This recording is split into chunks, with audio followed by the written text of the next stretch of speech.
Hey, so welcome back, and this is another daily LeetCode problem. So today it's called find the difference of two arrays, and it's an easy level problem. So all that you're given is two arrays here, nums1, nums2, and you want to provide an output, which is a 2D list, and you're going to have just two lists inside of here. So the first one is just a set of numbers where the set of numbers that is in nums1 but not in the second array. And then the second list that you output is the numbers that are in nums2, but not in nums1. Okay, so you get 1 and 3 because 1 and 3 are in the first array, here and here, but they're not in the second array. And then you get 4 and 6 because 4 and 6 are in the second array, but they're not present in the first one. Okay, so what you're gonna do, and I thought it was pretty intuitive, is that you want to be able to have a quick lookup for the values that are inside of here. And it's like the time complexity and space complexity trade-off that we're making.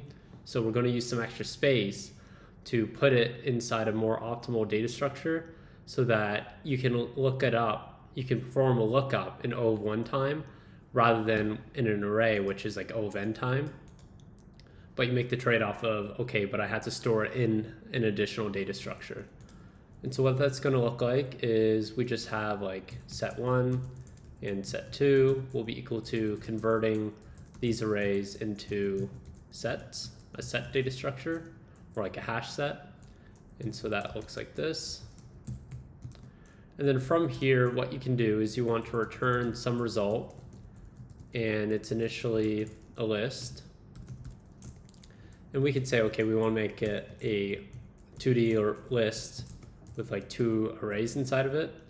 And I'll show you like a quick way to do it, but first to show you the long way that kind of works for all languages is you just iterate through for every number in our like first array.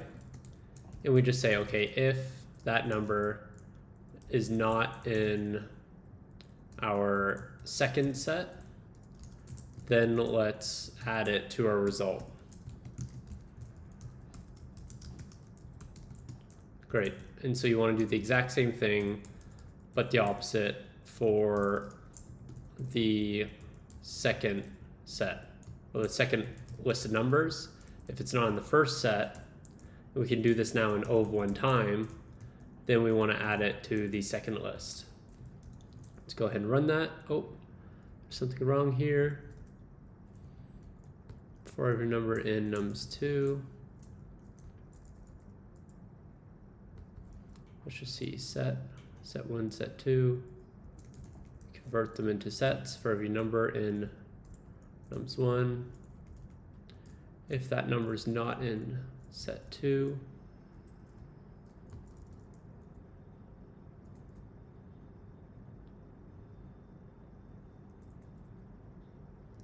not sure what I'm doing wrong here.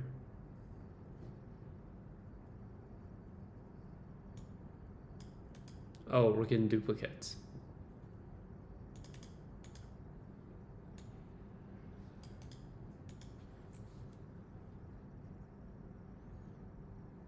Okay, what we can do to avoid the duplicates is we just use the sets.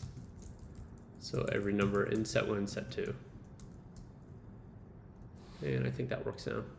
Yeah, so just because these lists can have duplicate numbers inside them, like it can be 1, 1. I think this is the example. Yeah, you can have 1, 1, 2, 2.